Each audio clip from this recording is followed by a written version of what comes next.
Hello, everyone. Welcome to the fourth and final day of the Blue Deal Transferring Lab here in Cyprus. In these past 3 days, we have heard about and discussed the policy framework around blue energy technologies in Cyprus. We then presented the blue energy potential in Cyprus and possible sites for deployment, whilst taking into consideration wider other users and uses of the area that need to be taken into consideration when developing blue energy projects. Yesterday, our third day, we had the honor of being joined by small, medium enterprises in Cyprus that are active in the blue energy sector. And today, our final day, we bring all these different strands together in order to discuss in a very special session how we can foster regional alliances in order to promote the blue economy in the wider Mediterranean region. This session we have the honor. It will be chaired and moderated by Mr. Zacharias, naval architect and marine engineer with over 25 years experience in the marine and maritime space. Mr. Siokouros is currently the CEO of the Cyprus Marine and Maritime Institute, which has been hosting our lab very successfully in the past 3 days. He is being joined by a distinguished set of panelists in which they will discuss how we can promote the blue economy in our region. Mr. Siokouros, it is a pleasure to have you with us. We welcome you to the lab. The floor is yours. Thank you very much, Luisa. Ladies and gentlemen, I would first like to express my gratitude to the partners of the Blue Deal project for inviting me to moderate this panel here today. It is indeed a great pleasure to be here with you, and I look forward to the discussions that will follow. Our overall topic in the next 45 minutes or so is regional alliances in the Mediterranean for the blue economy. The blue economy, as most of us know, generally encompasses economic activities that depend on the sea, which, among others, include tourism, maritime transport, energy, and fishing. Countries in the Mediterranean region need to collaborate across the spectrum of all these economic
is a center of excellence for marine and maritime research and innovation, which aims to drive sustainable blue growth.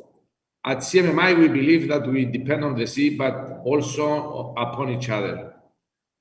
Therefore, we understand that collaboration within the Mediterranean region is essential in order to transform ideas into impactful and sustainable solutions which will benefit all actors in the blue economy and across the neighborhood.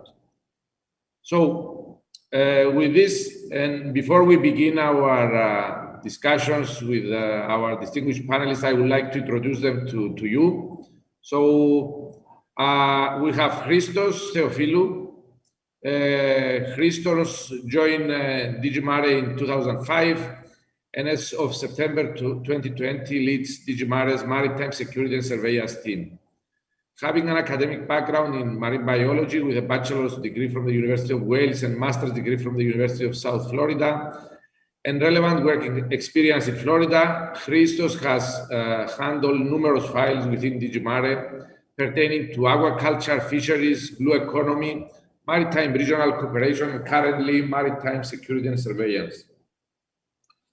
Our next speaker is our next panelist, is Captain Kazema Agami, who is the director of the Maritime Graduates Affairs Center at the Arab Academy for Science, Technology, and Maritime Transport. Kazem is a master mariner who worked on board different types of vessels. He also worked as a shipbuilding project manager for over 14 years with major carriers in Germany. Since 2011, he has been a faculty member of the Academy.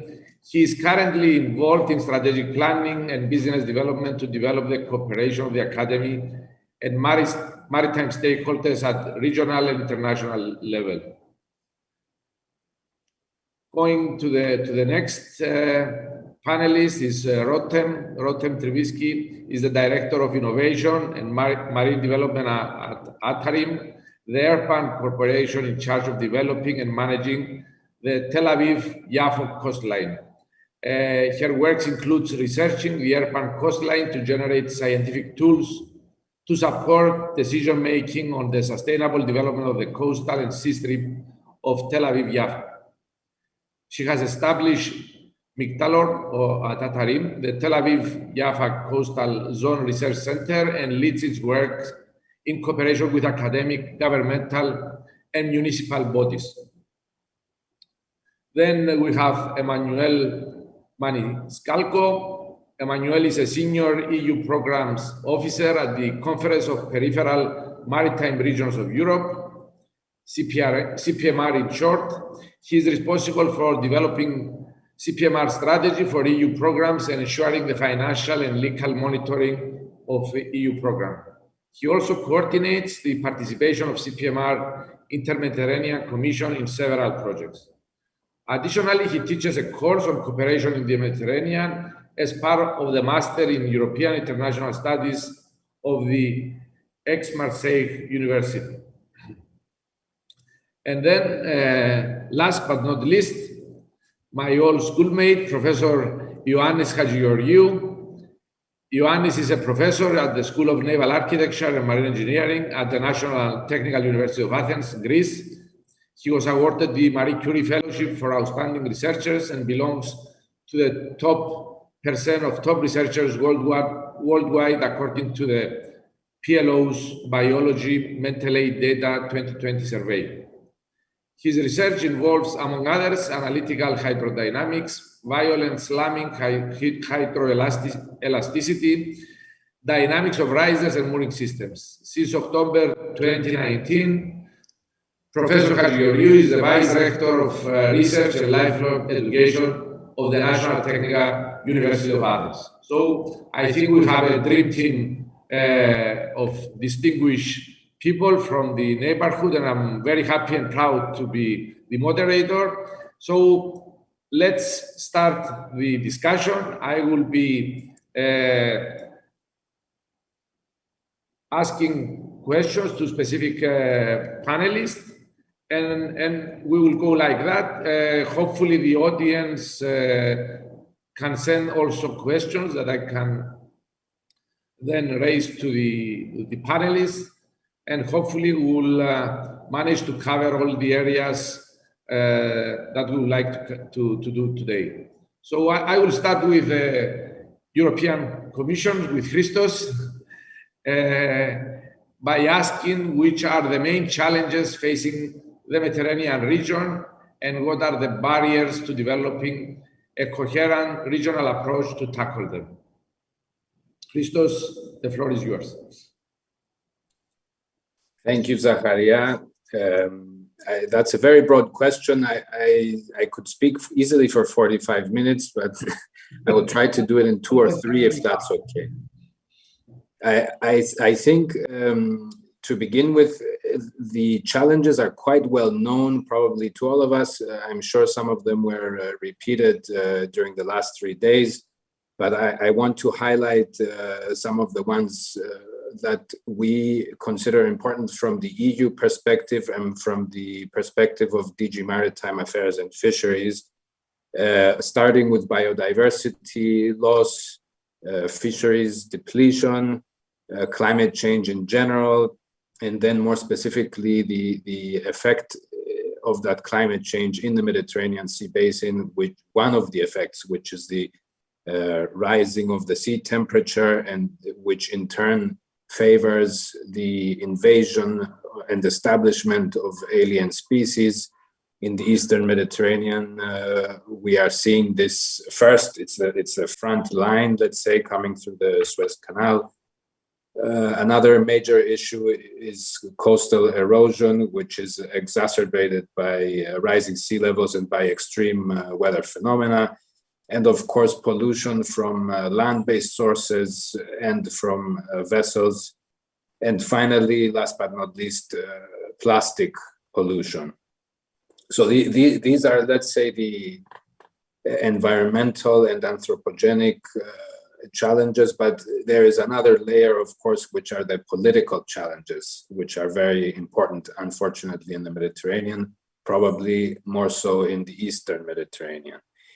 There is also the challenge of different speeds, let's say, between the northern shore and the southern shore. We have the EU countries, which tend to be more economically and technologically developed, and we have the non-EU countries, which are struggling to arrive at those levels.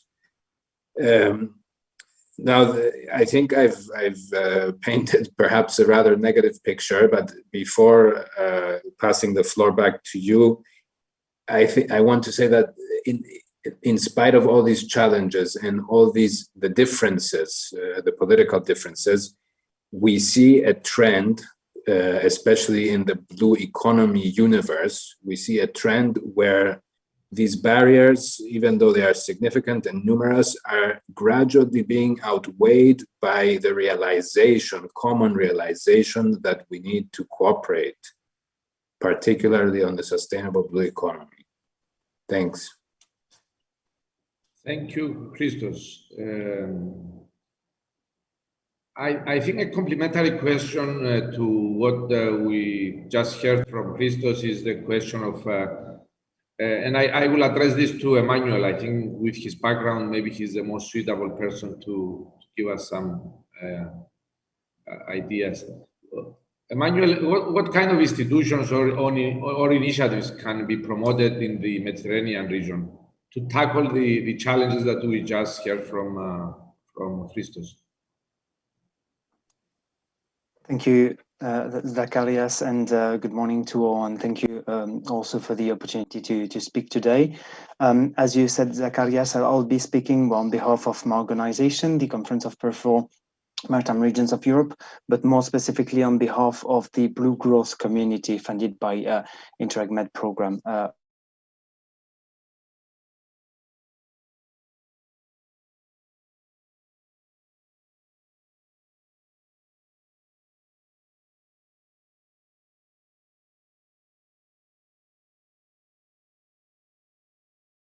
At the Mediterranean level, especially by the European Commission, but also by many other organizations and key players.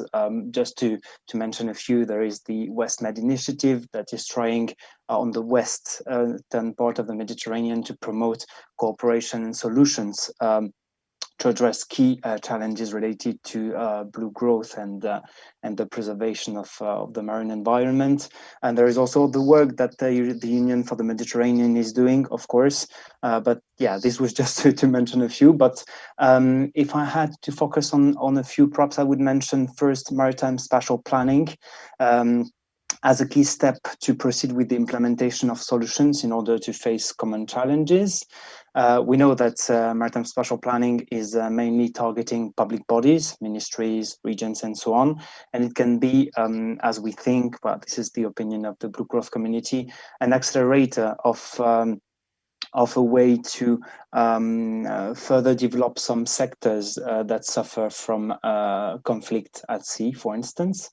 Well, this is a maritime spatial planning. We know that there is an EU legislation that is being applied, but when it comes to Med partner countries, the initiatives that need to be promoted, according to us, are to implement and extend the new framework of the Southern Neighborhood Policy to all the southern Mediterranean countries through key institutions and actors. And I've already mentioned some of them, such as the EU and the UFM when it comes to the political level, but also when it comes to regional institutions, that would be some networks or some very active players, such as ASCAME, the Association of Chambers of Commerce in the Mediterranean, Med Cities that gather main cities in the Mediterranean area, Arco Latino also the CPMR, even though I don't like to show off too much, but yeah, we try. All these actors, I think, are key to try also to involve Med Southern countries in order also to address their maritime spatial planning related challenges. Then I'll try to be short because I know we don't have so much time. In addition to this, we think it is important also to raise awareness on activities in order to increase the understanding and acceptance of the various maritime activities that are essential. Regions and research representatives can contribute to this, according to us, by using bottom-up approaches, which are essential for social acceptance, for instance. Then we also think that the role of clusters is significant. As Blue Growth community, we work a lot with clusters, and we think there are key players that can lead to better understanding of the needs of each sector to promote common initiatives and innovation. Last but not least, I would just like to mention an initiative that together with some networks, the CPMR has launched in 2019, which is the Mediterranean Cooperation Alliance. It's an initiative promoted by the CPMR, the Euroregion Pyrénées-Méditerranée, the Adriatic Ionian Euro region, and some networks of local authorities, namely Med Cities and Arco Latino, which as I've quoted earlier. And the purpose of this initiative is to reflect about the future of the cooperation in the Mediterranean region towards a joint long-term strategy for the sustainable and integrated territorial development of the basin. And for instance, among the key messages of the declaration of this alliance, we have first, the fact that the Alliance recognizes that it is essential to further promote the strengthening, alignment, and integration of relevant strategies and initiatives in the region, but also the Alliance considers that blue economy can be a perfect driver to build an integrated strategy at Mediterranean level, but that this shall be only the first step towards a wider cooperation of policies connected to the three pillars of sustainable development. So I guess I'll have the opportunity to elaborate more on some other aspects afterwards, but I'm done for now.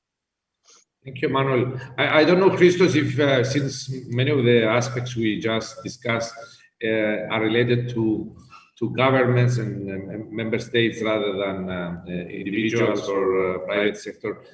What is the position of the EU on some of these issues, and especially since most of us, we are coming from the eastern part of the Mediterranean? I was wondering if we should be expecting something, or what is the current status of developments in the eastern Mediterranean? I guess we do have some challenges. We all understand this, but how are things? Christos, we cannot hear you. You are muted, I think. Sorry, very, very good question. In fact, it's not the first time it's been asked. It is something that we slowly started discussing at least 2 or 3 years ago. If we look at the success of the West Med initiative, this is our initiative for the sustainable development of the blue economy in the Western Mediterranean. It involves 5 EU countries and 5 non-EU countries. That was already a big challenge. which was overcome in record time, I would say. And these countries came together and agreed on a selected list of priority topics and on a selected list of actions which are already being implemented in the last few years. And now there is increasingly the question, where is the East Med initiative? And that there are several options that have just, started appearing on the table. One option could be the gradual expansion of the existing West Med initiative to include countries further to the east. Another option could be a new East Med initiative with a similar thematology, of course, or more ambitiously, a pan-Mediterranean initiative of that nature. So this has been discussed or at least mentioned most recently on the 10th of June when we had the meeting of the UFM Blue Economy Working Group. So I see a clear trend from the member states and also from the non-EU countries, so from several Mediterranean countries, pushing for some kind of initiative to be implemented in the Eastern Mediterranean. The interests and the priorities, the common priorities are clear, I think. What remains to be solved are the political challenges. Thank you. I will not push you more on this because I understand that there are a lot of sensitivities in this area at the moment, but at least the discussion started, and we hope that we'll manage to reach a level where we can really work, at least united by the sea, if we cannot be united by other areas. So going to Kazem, Captain, considering the broad spectrum of what we call blue economy and the too many sectors that are involved, which sectors do you think out of these sectors should be the ones to focus on in our region among the many, more than 10 sectors that we usually refer as blue economy sectors, which should be our priorities?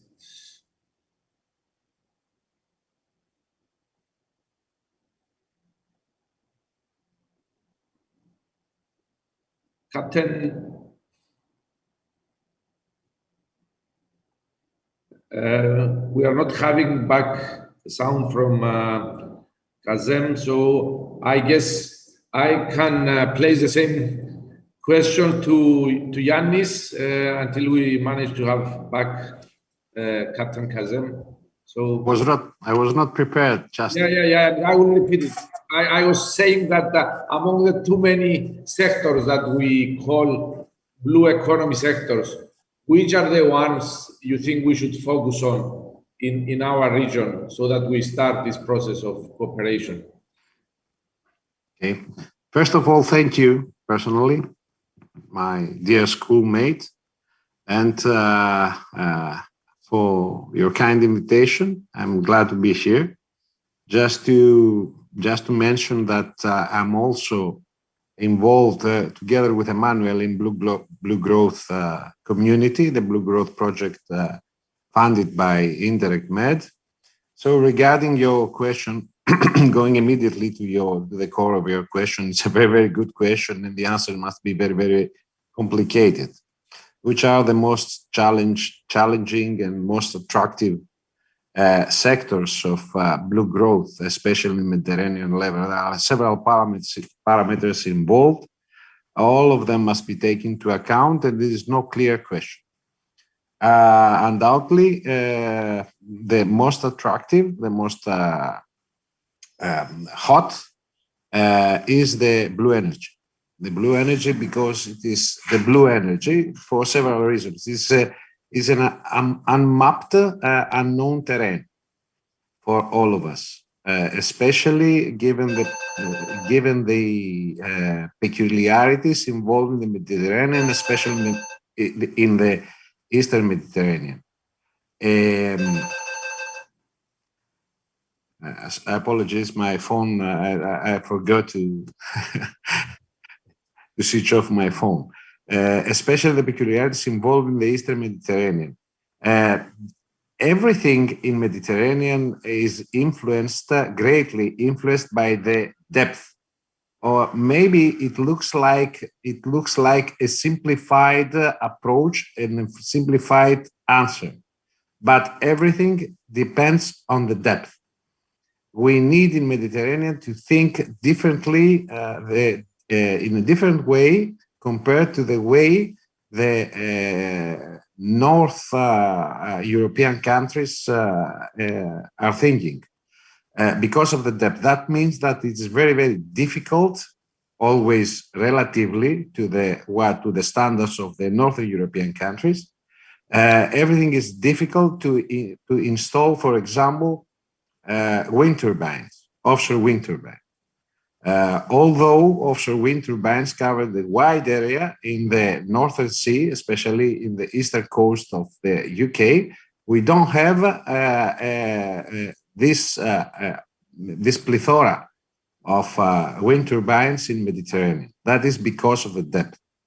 Another point, very important, which is known to the technical personnel and not to, let's say, the people who are dealing with other stuff, is the difference in the wave climate.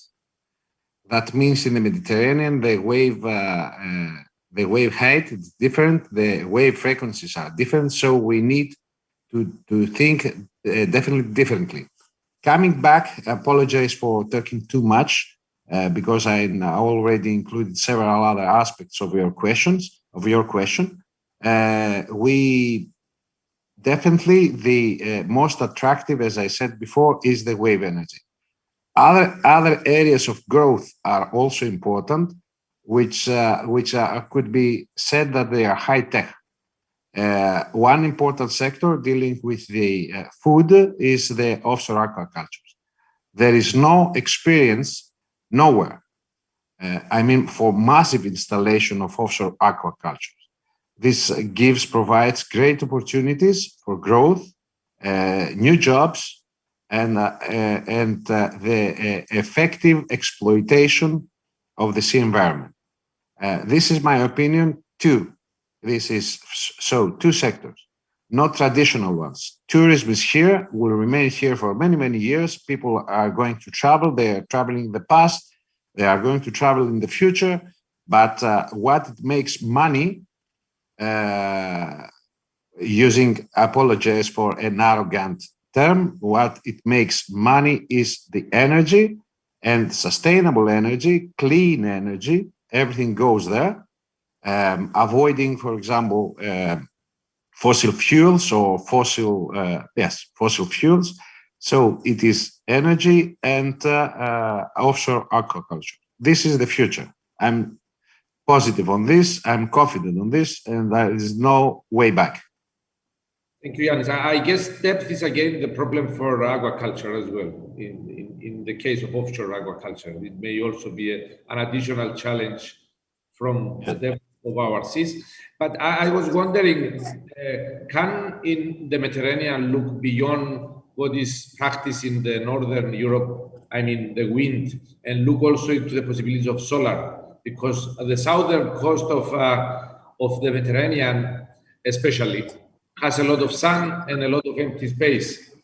Could this become a solution or an opportunity for cooperation, considering also an issue that got discussed the last 3 days during the lab, and I mean the interconnector. The interconnector is, of course, a private project, but very much supported also by the EU and some member states. And I think we are actually discussions for 2 interconnectors connecting the grids of Israel, Cyprus, and Greece, and then another one are in discussions between Egypt, Cyprus, and Greece again, and then the rest of Europe. Could the solar power from the southern coast reach the northern part of Europe through such kind of projects? Yes, definitely. However, there are advantages and disadvantages in every aspect. For example, solar panels could be a solution because we have the solar resources here, two big solar resources, especially in the Mediterranean, especially in the Southeast Mediterranean. However, there are some difficult, again, peculiarities, and especially the public awareness, the involvement of the people. Again, here in Mediterranean, everybody knows we have several other problems and constraints of political nature. For example, here in Greece, we didn't extend our national sea borders. We didn't exceed it to beyond 6 miles. So in order, for example, one could install several machines or panels, but this should be not beyond 6 miles. However, in this close to the coast distance, the visual pollution, this is the usual term, I don't like it, but this is a usual term, grows. So we need to have the permission from the people. However, we need to take care of political matters. Of course, this does not only concern solar, concerns everything. Any kind of tools that could lead to growth and growth of the economy. Especially, however, on solars, there is a technical, to my opinion, this spontaneous reaction, especially the solar panels in the sea. There is no technical problems. This could be moved. However, they cover a wide area. They should cover a wide area of sea surface. For example, compare wind turbine pillars that could produce at least to the land or to offshore close to the coast up to now. The contemporary allows to the production of 14 megawatts by a single machine. This is the contemporary capability. However, between a vessel can travel, can make a journey between the several wind turbine pillars. This cannot be done by a wide area of sea surface covered by solar panels. You cannot have a solar panel here and another solar panel a couple of miles, with a distance of miles between them. Okay, Ioannis, I will now use this opportunity, since you are raising technological challenges. I will turn to the innovation nation or the startup nation of Israel and ask Rotem, what do you think are how do you think we can gain a competitive advantage in the blue economy and tackle these kind of challenges that Ioannis just mentioned? Although myself, I was mostly thinking of deserts rather than the sea surface for solar power. But I think we also have a lot to learn in respect to new innovation, new technologies. So, two questions actually you asked. I'll start first with the solar panels because that is a subject really close to my heart. Not just solar panels, but renewables in general. A part of the blue economy, as we see it, it's Tel Aviv, is the coastal city, the city itself that lays to the coastline. And we think the city itself should be the place to generate such energy.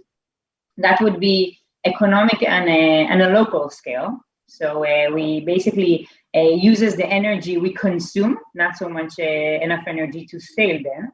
But still, if the city can generate most of the energy it consumes, or at least us managing the coastline, we now have a new project, the Jaffa port, which is supposed to be net zero energy when we finish. So that can be pretty amazing if we generate even a more local basis all the energy we need. And for that, I think there is not such a big conflict with solar panels as long as they go on the built environment, building, skylight, windows even, and we try to be as innovative as we can in these aspects.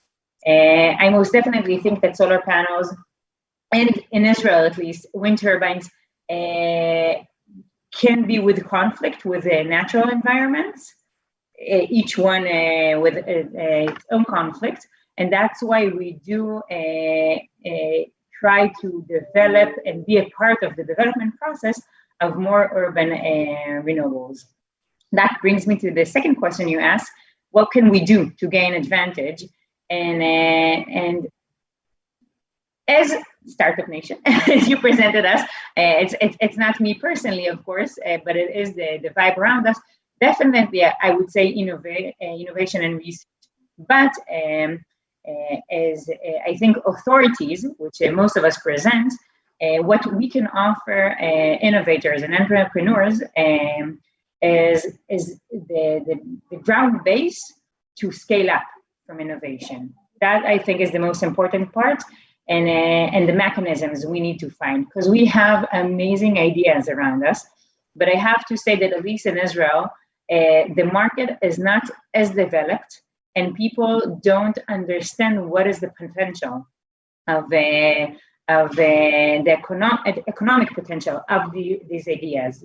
And I mean, ideas can easily be commute between different sectors once you understand there is a market. So if you have a mechanism, you can easily apply it to now, or not easily, but you can try and apply it to create wave energy. If you have a mechanism for kinetic energy, and I think us presenting a stable, strong market by presenting the entire EU or Mediterranean region, or at least the eastern base of the Mediterranean region, when as Ioannis presented, the waves work the same and the technology should be pretty much similar.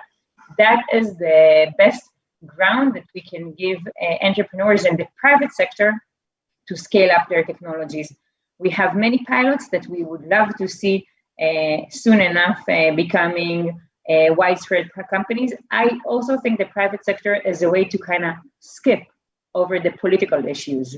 As for, it's not really about the alliance between the country, but more biz dev issues that can definitely be easier to gap, I think. So that is, I think, maybe our best contribution.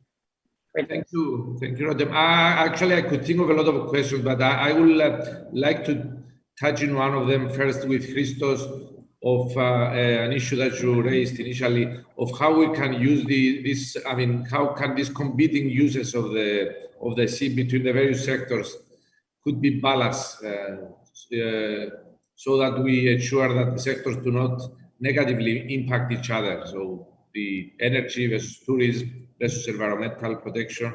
I think it's also an issue that Rotem mentioned in her answer. Thanks again, Zacharias. I think the easy answer is maritime spatial planning. Manuel already mentioned it. Maritime spatial planning as a global concept, because it exists at a global level, and we have IOC, UNESCO being very active on that and promoting various projects worldwide, and also doing some funding. And of course, I have to mention the Maritime Spatial Planning Directive, which was adopted in 2014, and sort of generously gave 7 years to the member states to present their plans. However, these plans are not all ready yet. There are some difficulties, particularly, you guessed it, in the Mediterranean countries. So we are working with the member states on that to resolve the issues. But I think as a concept, we all know the basics of maritime spatial planning. I just want to say that in the absence of maritime spatial planning, you simply have chaos.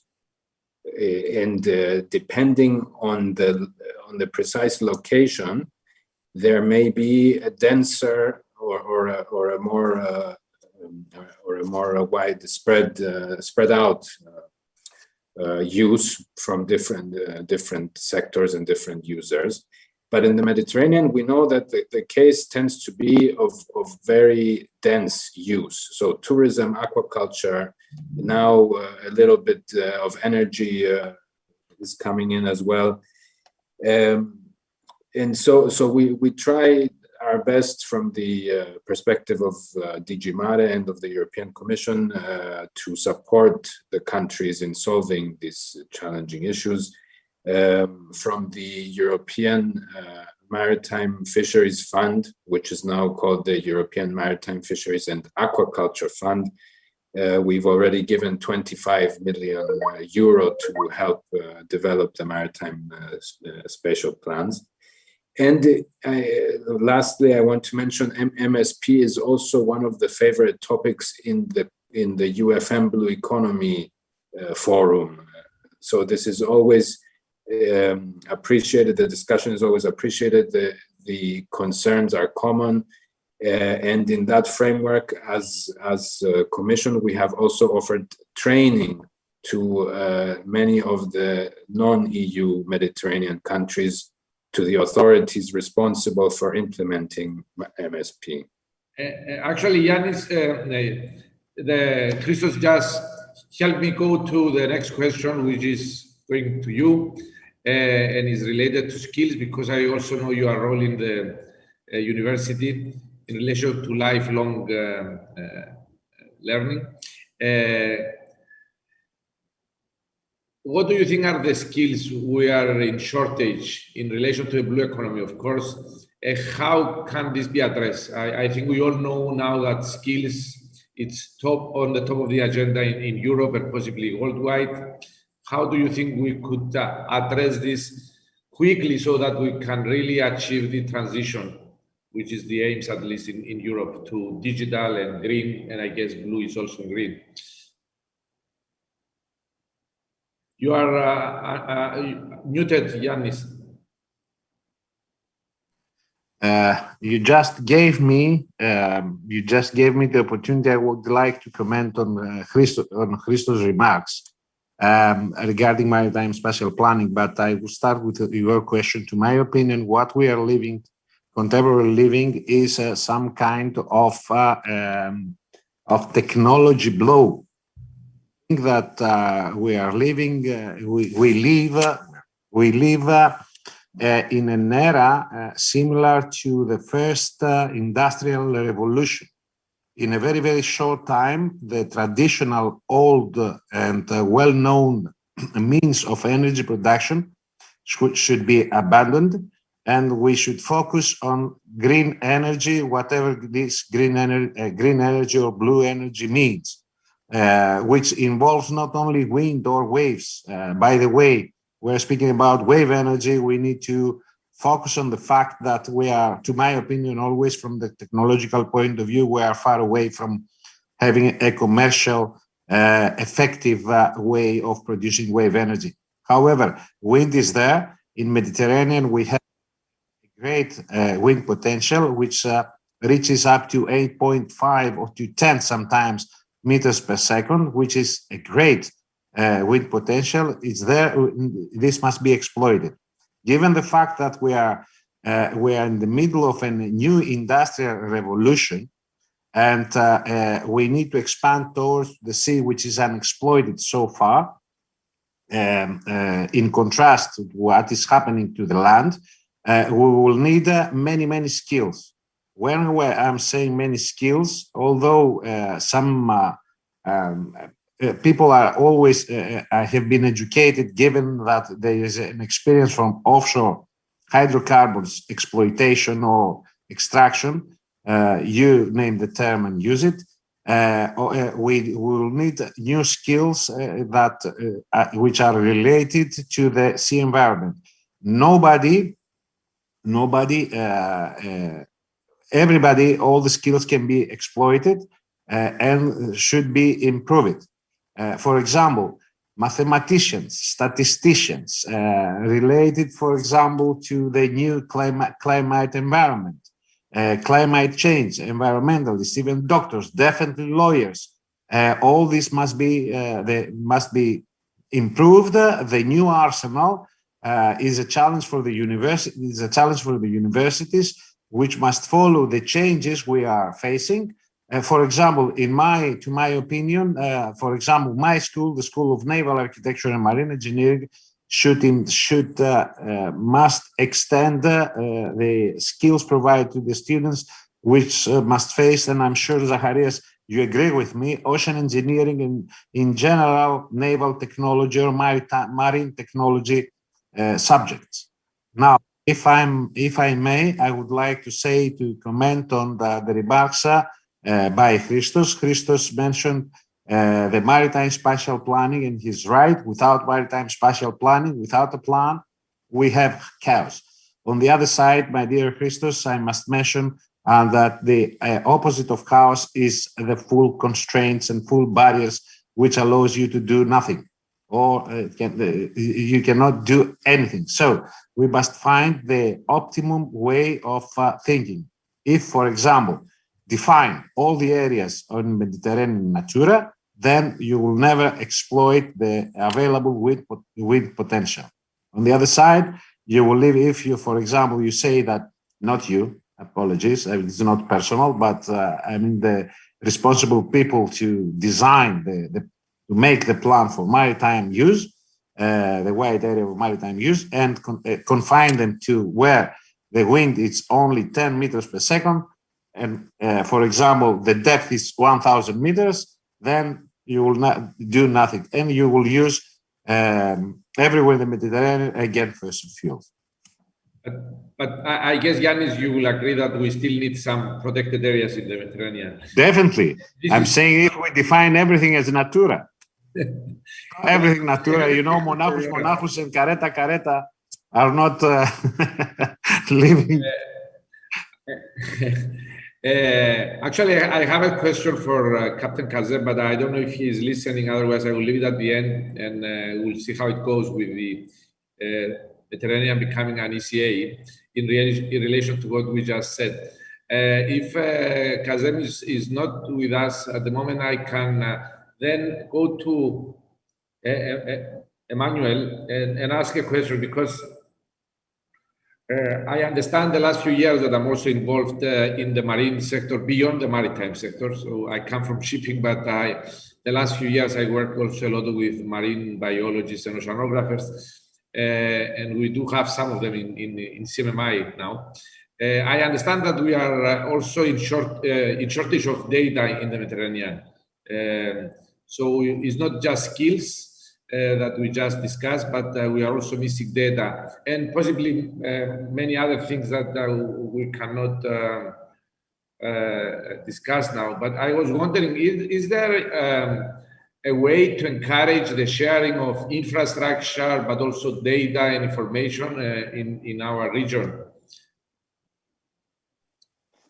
Well, if you allow me, I would like to perhaps to try and answer your question, because again, it's a bit broad. There are many initiatives that are ongoing. Perhaps a way to address this data shortage challenge would be the use of platforms. We know that many platforms are being used and developed by a project, but this becomes itself a challenge because there are plenty of platforms being used for all the sectors. So perhaps a good way to address this issue would be to have something put in common, all these platforms that put knowledge available, and have something a bit more centralized, because I know that, as I said, plenty of nice initiatives are being implemented on the different sectors, because, well, I don't know if you had any specific sector in mind, but data applies to any of the sectors that we know. I was clearly referring, Emmanuel, to marine data, because I understand that without the marine data, we cannot establish models, for example, for the sea or the currents. Of course. Yeah, and as a Blue Growth community, we were aware that marine data are essential for the development of many sectors. Ioannis was mentioning the fact that marine energies will be key and essential in the future, and data are essential, and the Blue Deal Labs you're organizing is a big evidence of it, because you know that you can't get engaged in the development of energies if you don't have data on the, let's say, the typology. Well, to be honest, I'm not an expert, but yeah, there are a lot of data that are needed in order to develop this sector in particular, but there are many other sectors that also can benefit from the availability of data. So perhaps, yeah, but just to put it in other words, the recommendation, and I know it's a big challenge, as I said, would be perhaps to make the data, to centralize a bit the data for the different sectors and make it more visible, because for instance, if you are a territory that wants to develop marine energies in the Mediterranean and you want to have this data, perhaps you don't know what to look for or where to look for. So I guess that perhaps there are some institutions or organizations that could act as facilitators of the access to this data. And I have in mind something that is being developed right now and that could be part of the solution.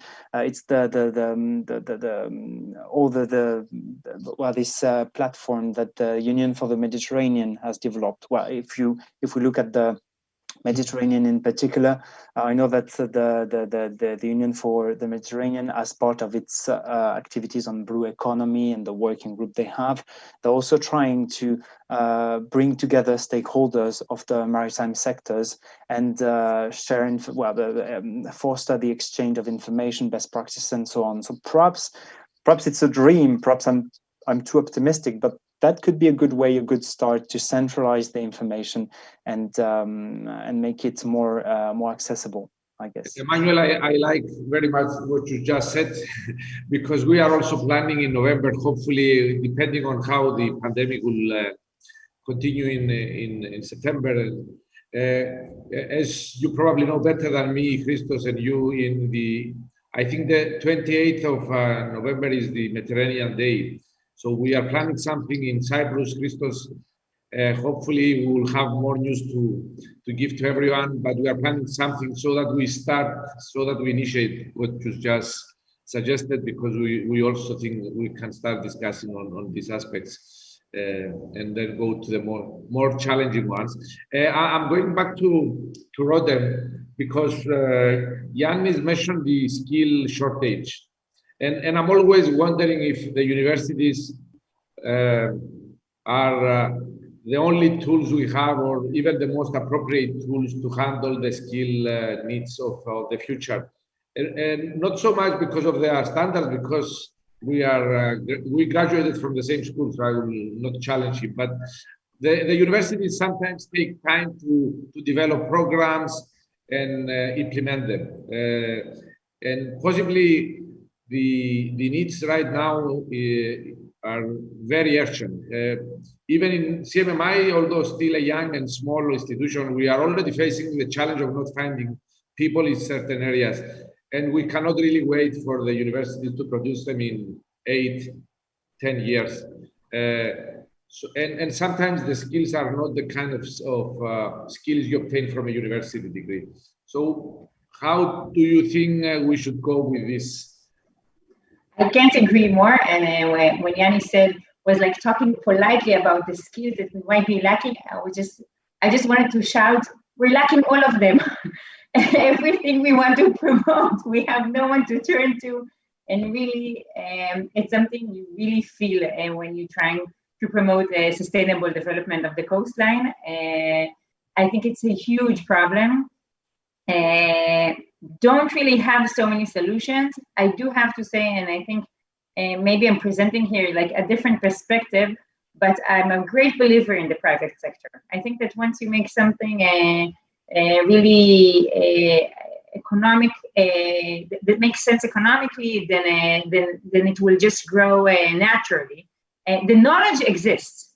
The skills don't exist, but the knowledge exists. I mean, people can definitely take ideas from different sectors and kind of develop them into things that are happening here. I know that Asia is like in a different level of skills, especially in engineering.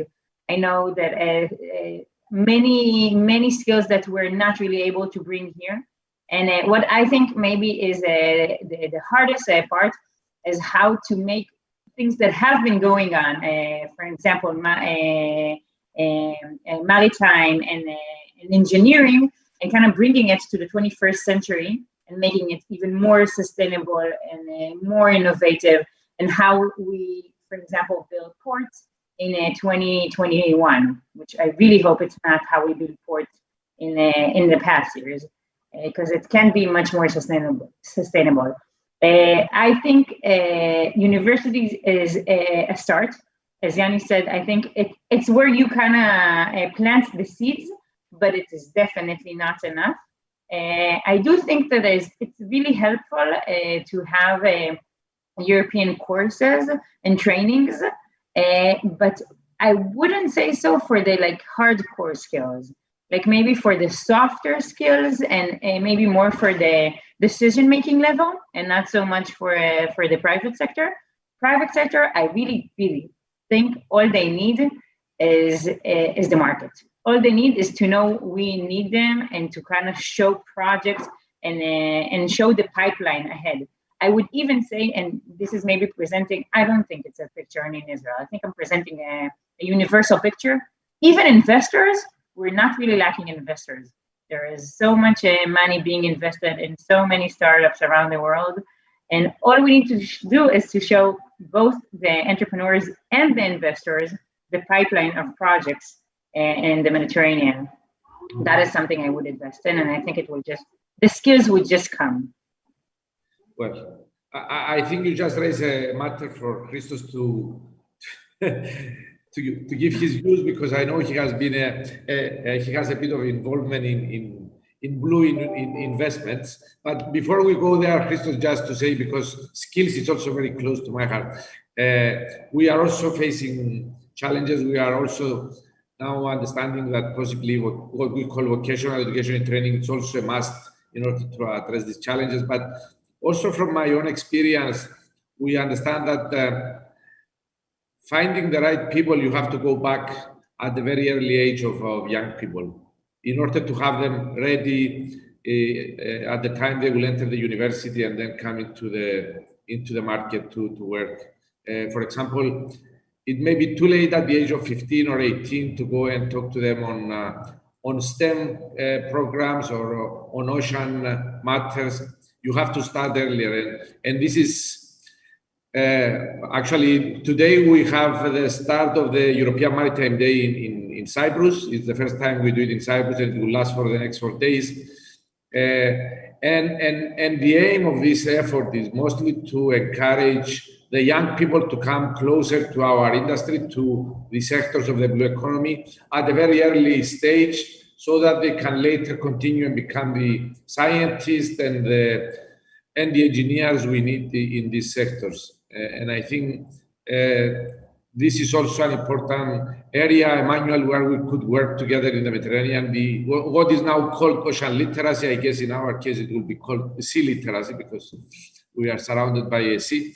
But I think it's also an area which we can easily work together in the Mediterranean without touching the sensitive issues that sometimes prevent us from doing so. But having said my opinion, I would like to ask Christos to say a few things on investment in the blue economy, how the Commission is addressing this issue. Thank you, Zacharias. Yes, indeed. Starting again from the UFM Blue Economy Framework, a few years ago we began to involve in all the meetings and the discussions the European Investment Bank, and in turn the European Investment and the European Investment Fund have started developing their own expertise in blue economy.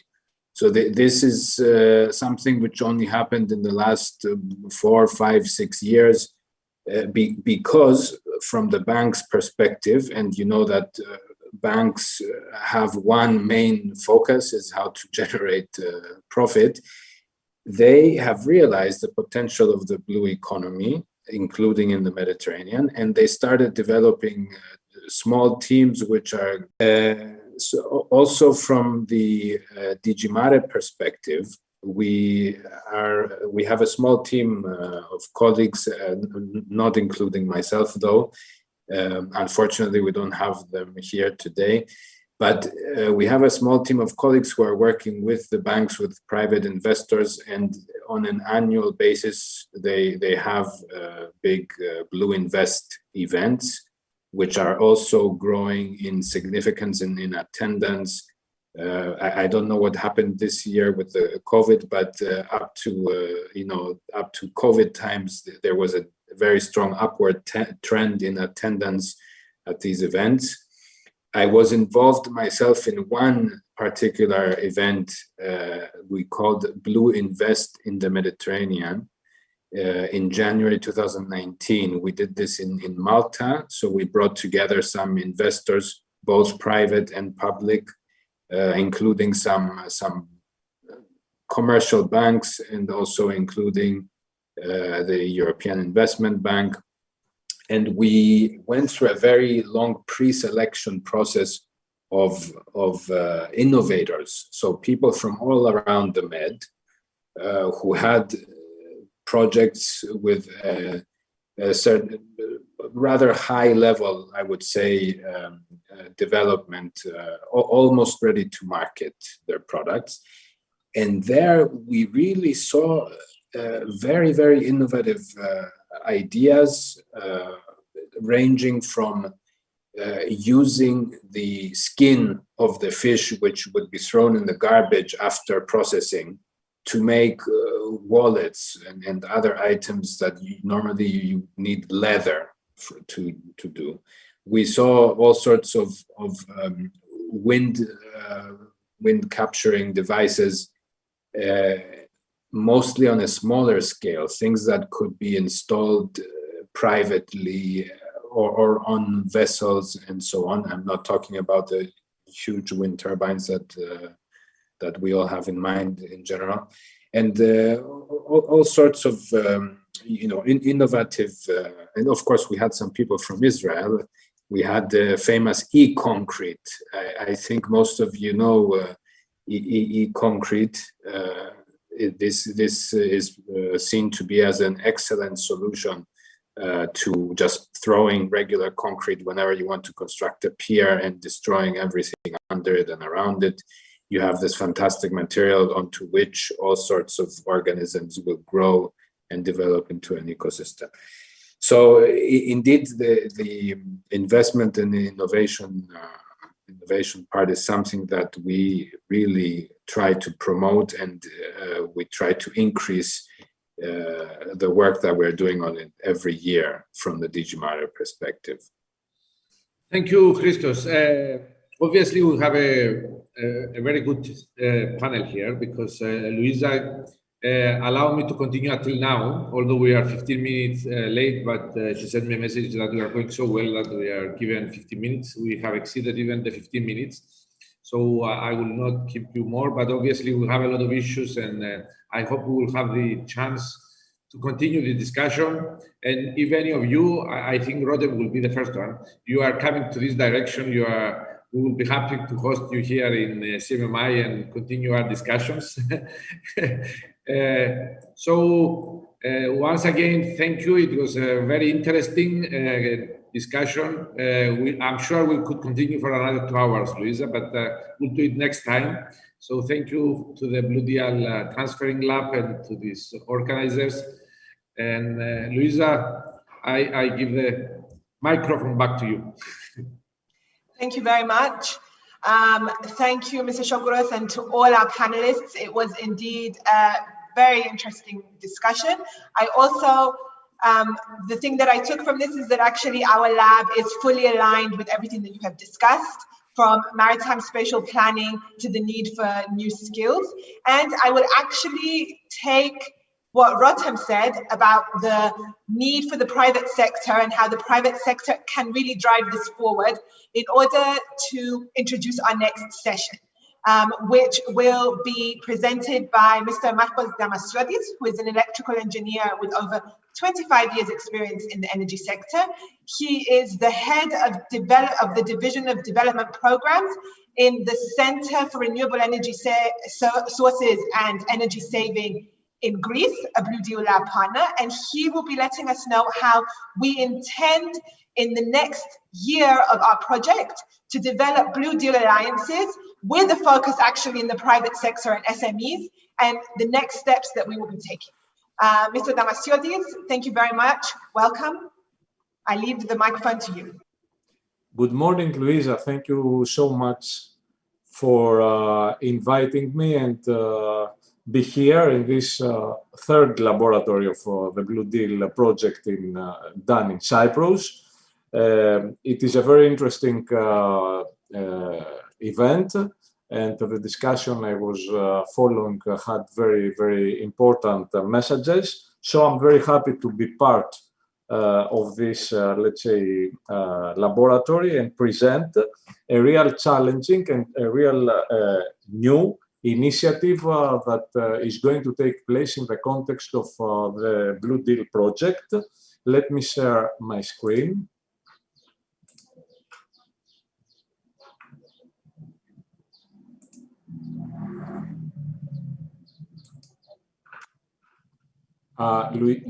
Luisa, I can't share my screen. Is it?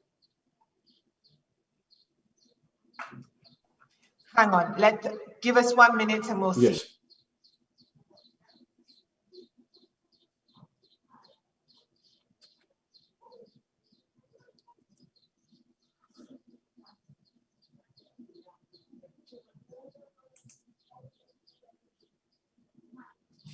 In any case, the initiative is the regional alliances that are going to be established in the context of the Blue Deal project. But I have prepared everything in presentation. So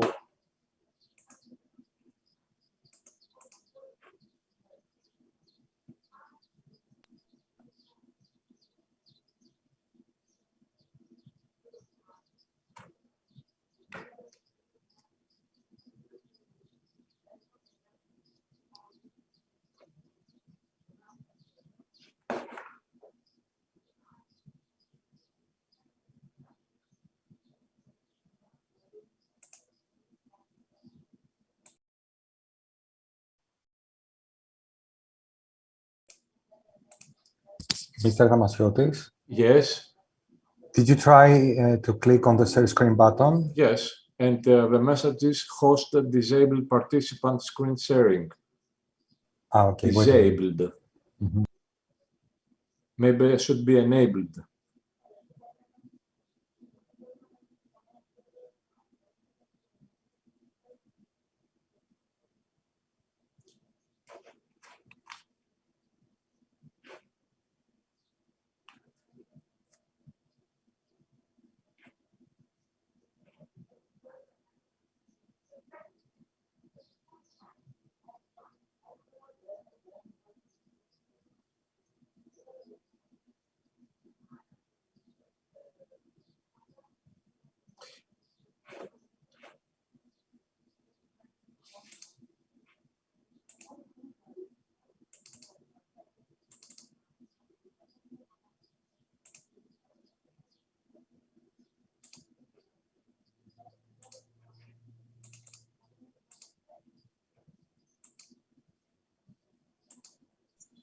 Συγγνώμη, με ακούτε?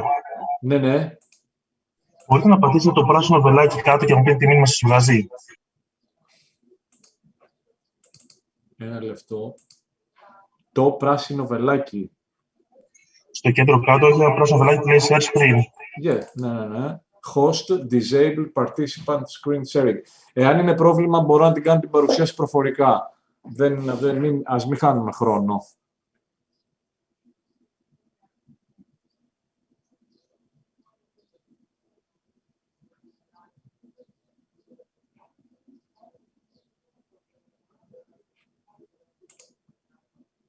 Για δοκιμάστε τώρα αν μπορείτε.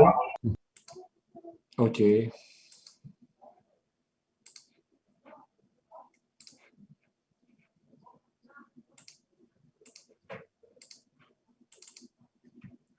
Είμαστε εντάξει, τη βλέπετε?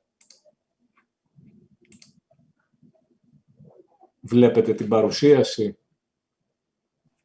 Yes, we can see it. Okay. So,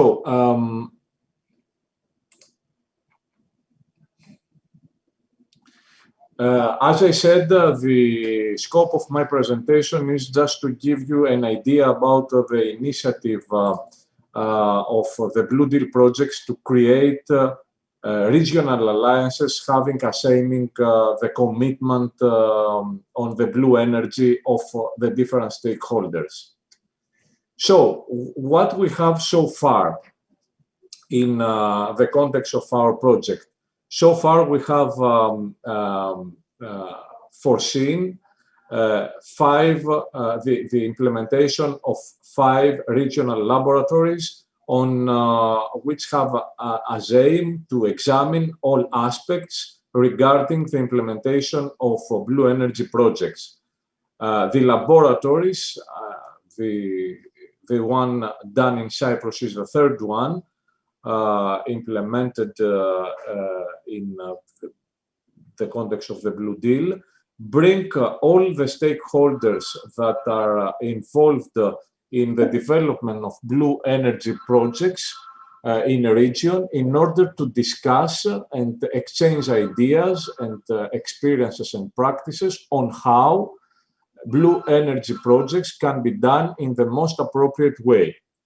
This is the concept of the laboratories, and this is what we have done so far in the laboratories implemented. This is what is happening now in the laboratory in Cyprus.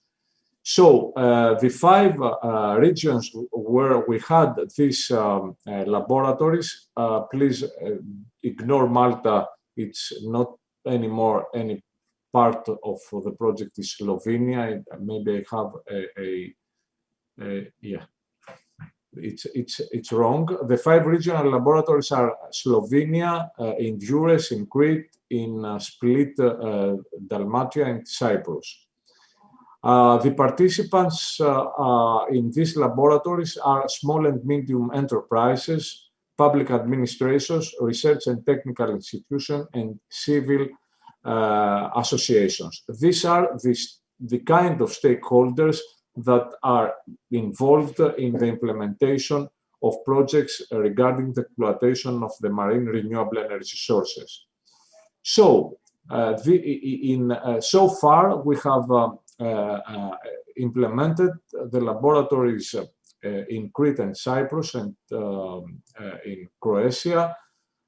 And what we have done so far is that in these laboratories we have put some basic guidelines regarding the participatory approach on to plan blue energy project.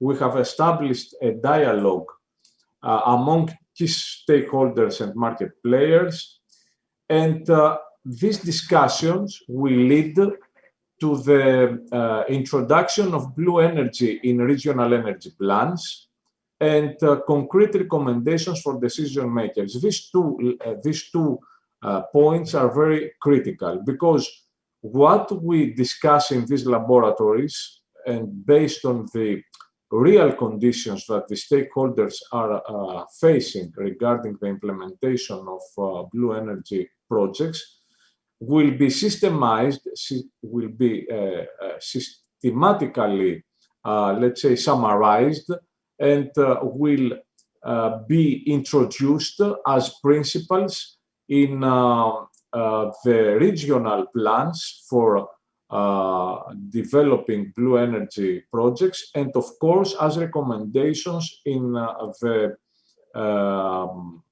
the industry on how to implement in the right way the projects. Which are these factors that influence the implementation of blue energy projects? First of all, the factors are technical. Which are the technologies? Which are the financing issues of the technologies? Is it, let's say, profitable to go on with the different technologies. This is a technical discussion that has great importance. As it was mentioned earlier, of course, the wind energy, the offshore wind energy seems to be the most promising, let's say, option. But even if for this kind of technology, floating and fixed bottom are differentiated in terms of cost. So this kind of discussion is very interesting in order for the stakeholders to know what to expect from the technologies. As it was said earlier, the wave and the tidal energy is not so mature, but we expect that until 2050, they are going to play a vital role also in the, let's say, Green Deal. The Commission announced its policy on the blue energy, the exploitation of blue energy in order to reach the targets of Green Deal, and put as a target 40 gigawatts to be from the of renewables to come from the sea and not from the mature technologies. I mean, to come from wave and tidal energy and floating until 2050. So what is the message? The message is that now we don't see that these technologies, I mean, wind and tidal and even the floating offshore are completely mature, but they are going to play a vital role. So the stakeholders, the industry should be prepared also for these challenges. So technical discussion is one thing that is taking place in these laboratories. Other major, let's say, parameter is where we can implement these projects. The sea is a huge area with different uses, with environmental issues, and in general is a complex environment with ecosystems, with activities, and so on and so on, economic activities and so on and so on. Which are the principles that we should follow in order to implement blue energy projects, but not in a way that put in danger other sectors, other ecosystems, and so on. So it is very important to know that we follow certain principles in order to design our projects in the best way, in an environmental friendly way, and also in harmony with the other activities that are taking place in the sea. This is a very important discussion, and let's say in the laboratories that we have implemented so far, we have touched these very important issues, and we have important conclusions also, or maybe important, let's say, thoughts that should be taken into consideration for the next steps. Another major issue is regarding this important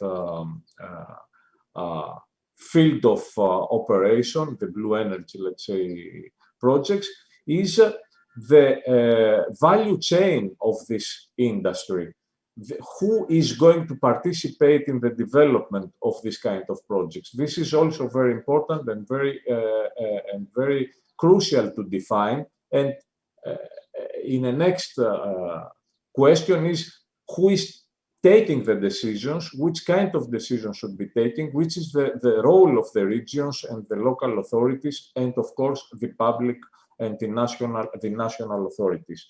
So to know who is doing what, who is decide for what. These are very important, let's say, aspects and new aspects for developing blue energy projects. So all this discussion that has been taken place in the laboratories, at the end of the day, will be summarized and will be transformed into, let's say, guidelines for the decision makers, which are the regions and the national authorities on how they should incorporate the planning of blue energy project in their strategies, which are the principles that should be followed, and of course, recommendations for the decision makers on how to implement in a right way the projects in order to be secured that they will be sustainable and of course with no dangers and risks coming from not appropriate planning and design of projects. I just want to say here that one major and critical aspect that I forgotten to mention before is also the involvement of the society in the discussion before the final decisions on how to plan and where to plan the projects. So this is the idea of what we are doing in these laboratories. Now, having all this in our hands and having brought together in the laboratories stakeholders in the regions that hosted these laboratories, we thought that in order to capitalize this effort in the best possible way, to create in each region that hosted this, let's say, laboratories, the Blue Deal alliances, to address to these stakeholders that followed the laboratories and tell them, look, you are part of a dialogue, you have an idea on how we should implement the best possible way blue energy project.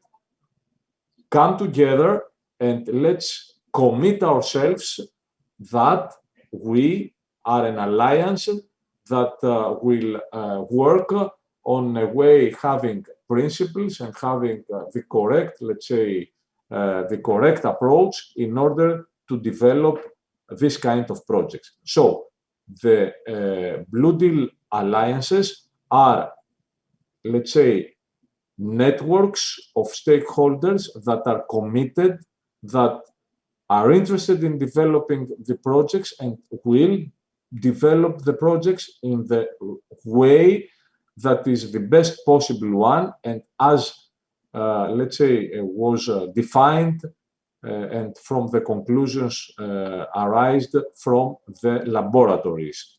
But, of course, this is not only the regions where we had the laboratories that will establish these alliances, but also the regions that didn't have from the work program of our projects the opportunity to have this laboratory will also have take the initiative also, the project partners, to create these alliances. So, in total, the Blue Deal will establish 9 regional alliances in the involved regions of the project, and these alliances will communicate, these regional alliances in the 9 regions of the project will communicate and will connect in a transnational alliance as an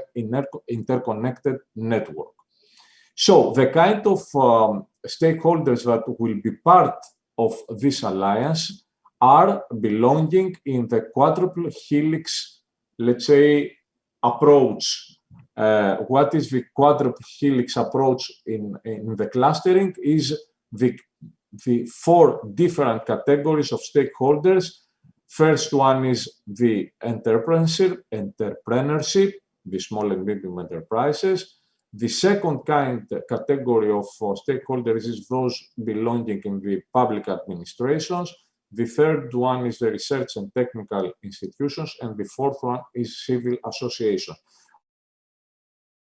Why this 4 helix approach? Because everybody in this, let's say, 4 helix categorization play vital role in developing in a right way the projects. Of course, the SMEs are implementing and developing projects. Public administration are the decision makers and are putting the principles on how to develop those projects. Research and technical institutions influence very much the technology and technological and other aspects of the projects. And the civil associations, as I said, are very crucial because society should be part of this discussion and should be aware on the opportunities and, of course, be sure and be convinced that the project will be done in an appropriate way that will not create social, environmental, and other kind of projects that are influence the society. So, if in this formulation we put all this kind of let's say stakeholders together, we have covered all aspects of a blue energy development approach in Mediterranean. So this is the idea, and today we announce this initiative officially. Center for Renewable Energy Sources, my agency that is the coordinator of this, let's say, task in Blue Deal project, will take some actions in the next days to make this happen. And the regional alliances in general, we have as, let's say, as objectives to perform activities and to create an environment where the members will have the opportunity to increase their awareness on these issues, on blue energy project development. They will have, let's say, they will be informed on financial opportunities regarding the development of this kind of projects. They will be part of a network that will, let's say, enlarge their horizons for international cooperation and so on. Now, we don't scratch from zero in this approach, and this initiative is based on results that we have achieved in two previous important projects that the partners of this Blue Deal project separately had implemented. The first project was Maestrale, that was, let's say, coordinated by the coordinator of Blue Deal at the University of Siena team. And this project gave really very good results and outputs. And there is a WebGIS, the Maestrale WebGIS, where we have a geographical, let's say, approach on issues of blue energy. So we know where is the potential, we know what kind of project can be done and where, from Maestrale, I mean, and the outputs they were from this project. So we have a solid base in order to inform our members of the alliances about opportunities and potential, the potential in the Mediterranean. The other important, let's say, result that we capitalize from a previous project is the cluster that was developed by Pelagos, which indeed was a similar, let's say, effort to create a transnational cluster. The cluster was created, brought together different stakeholders in the Mediterranean from different countries, stakeholders that are active and had interest on the blue energy projects. So we have this, we know who is who, we know the stakeholders, we have network, so we will base our, let's say, we can use this, let's say, database in order to address again to the members of Pelagos cluster and be part of the regional Blue Deal alliances. So I don't have much more to say. What I want to underline is that we will have concrete results of the Blue Deal alliances, that is, these two, let's say, outputs of the projects, a joint plan for portability that will be addressed in the policymakers and the Blue Deal transfer protocol that will be addressed to the developers, small and medium enterprises. As I said, the first output, the joint plan for portability, will put together all the principles that should be taken into consideration by the public authorities that are responsible for planning and licensing this kind of projects in order to follow, to assist them to establish good projects. And of course, the developers, small and medium enterprises, will be informed on how to, which critical issues should take into consideration and what should avoid in order to plan sustainable and socially acceptable and environmentally acceptable projects. So this is from me. I think these Blue Deal alliances will be a very visible and very concrete, let's say, message of our projects that we are here. We want to have a continuation in our existence. We don't want to be a project that just has a start and an end and that's it. We want to establish alliances that will be sustainable in the future, that will transfer the message of the importance of blue energy projects, of offshore, let's say, projects, marine renewable sources and marine renewable energy sources. And this message will be very strong if we have strong alliances. And alliances is the message of the Blue Deal project. So thank you so much. And again, thank you for giving me the opportunity to present this initiative.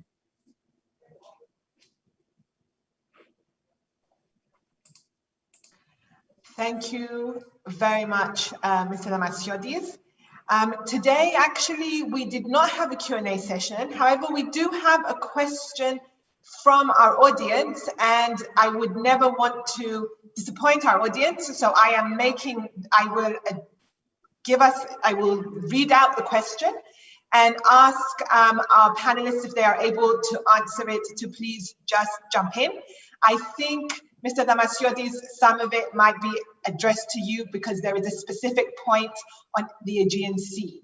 So our question is, do we actually see potential for local, small, regional technology developers to actually capitalize on the maritime energy sector, or in the end, are the big corporates going to enter and exploit the market? And one example is the recent framework for offshore parks in the Aegean Sea. Any answers? Yes.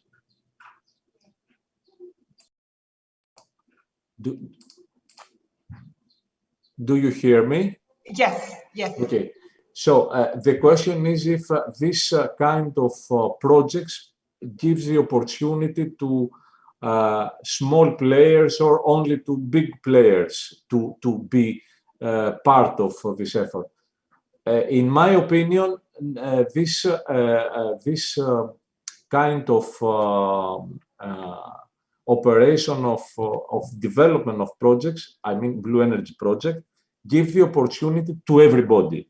And I will give you concrete example for that. Of course, if we speak about Aegean,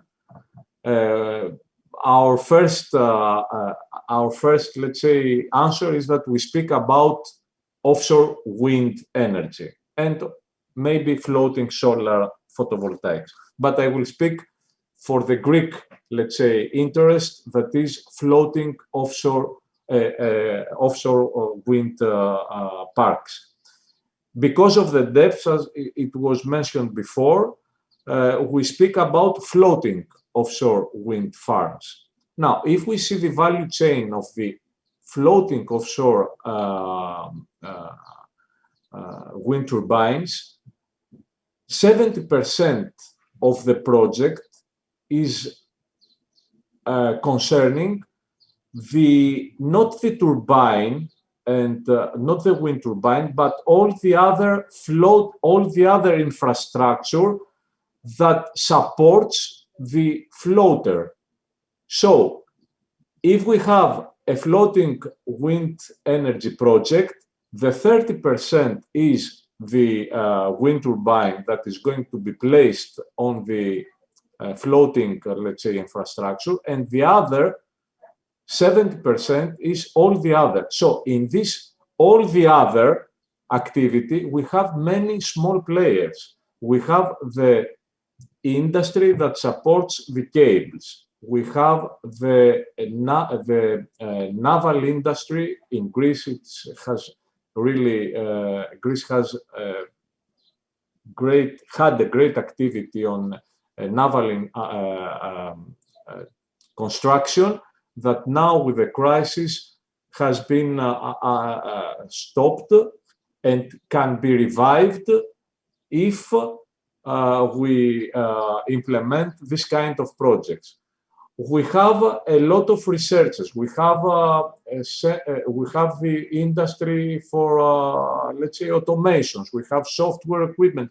All these activities around a floating wind park is performed by small players, but by startups. But I mean, and of course we have the imported wind generated, and of course where big players can provide, and so on. So my answer is that the floating wind parks for as a choice is much more interesting than anything else because it involves local economy, it creates local jobs, and it's not just we import something, we install, and that's it.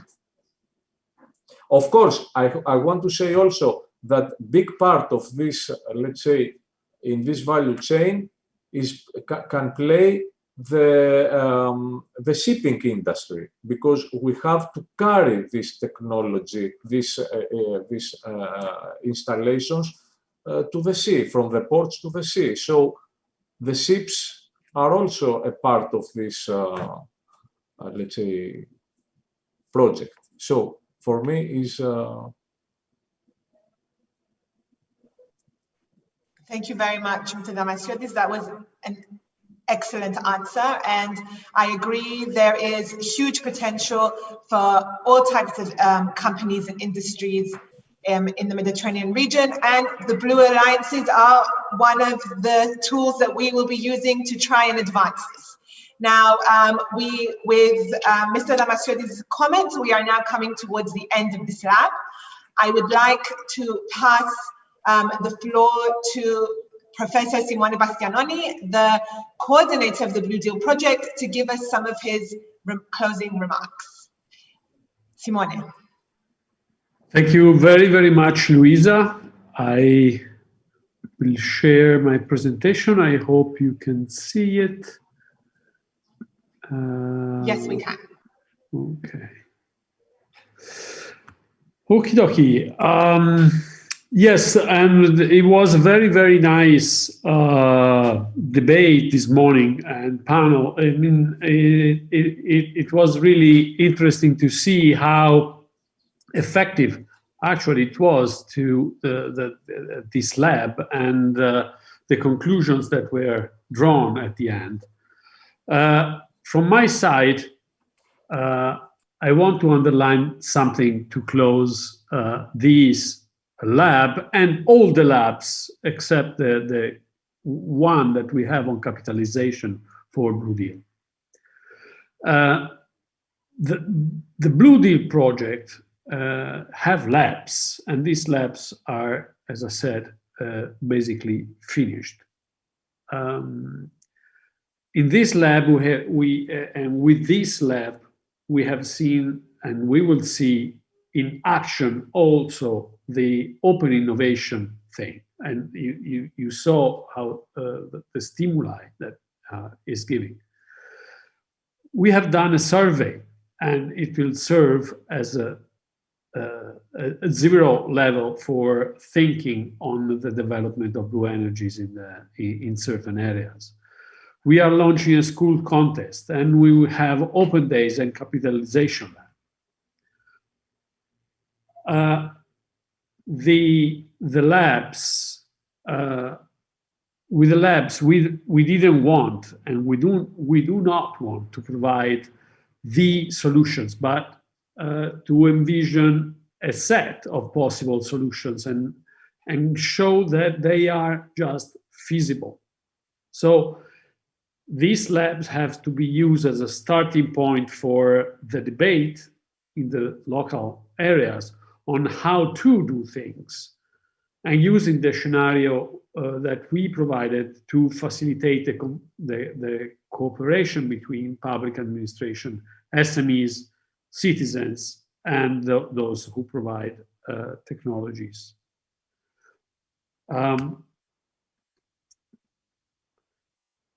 And with the open innovation, we want to involve SMEs, designers, engineers, experts of various kinds to promote the most suitable solution to be applied in a certain area. You saw some of the videos that with which we launched the open innovation actions, and we hope we will have answers, practical answers. We want that these blue energies do not face the same problems that other renewable energies have had when they were developing. I mean, contrast from the population because of how they look, because of how they are perceived, and so these open innovation will have to serve also this role. And the survey we made was because we want to know citizens' opinions, because citizens' opinion can help policymakers plan in a proper way with blue energies. And we want to highlight the need of more information on particular aspects of the perception of the people, of knowledge of the people that we need to increase and implement. With the school contest, this thing was also this morning was highlighted. Blue energies will provide many jobs, but at the same time, are we ready for these jobs? I mean, we need to form young generations for these jobs, and we want, with the school contest, try to stimulate these. With the open days and the capitalization lab, This will be our next events in which we will try to capitalize all this concept that we have exposed today and the previous days and the previous labs, because we really want to interact with people, and we want to be serious in the fact that we believe that blue energies should be within the agenda of our regional policymakers. And the alliances at the end, they are the instruments to fulfill everything that I have said up to now. And the alliances, we basically is a place where those who look for competencies can find these competencies, and those who provide the competencies can find those that are looking for them. So in this sense, and in this way, we believe that the consensus can be formed around practical solutions. And who are the actors of the Blue Deal alliances? Basically everyone. The SMEs and the larger enterprises, network and clusters from, let's say, the provider side. The public administrations for those who are looking for these solutions, the citizens that have to be involved. And I believe that if we really want to have a development of blue energies, I continue to say that they have to be included as shareholders of the blue energies. And all the other stakeholders, as Mr. Damasiotis was saying before, all the other stakeholders that around blue energies can have further development themselves. And from the capitalization we want to get and to achieve where citizens, enterprises ready for a new market, experts that can apply and enhance their technologies that sometimes are still not at the commercial level. But if we don't start, they will never get to the commercial level. We have to dare and install even experimental devices, because they can, for one thing, attract tourists, for example. So I think that public administration should dare in this sense. And inform public administration that will include blue energies in energy and coastal plans and management. Because if we want to do this transition, this green transition, the blue must be inside, and there is no best way to predict the future than to create it. I mean, this is uncertain attribution of this sentence. Someone says that is Abraham Lincoln. Anyway, we cannot just wait for the market to fix everything. We have to work for our best future. Thank you very much, and let's make a blue deal. Thank you very much, Simone. And with Simone's remarks, I would like to conclude the third Blue Deal Transferring Lab in Cyprus. As I have been mentioning throughout the entire event, and just like Simone and Marcos mentioned, these labs are the very first step of our engagement with you.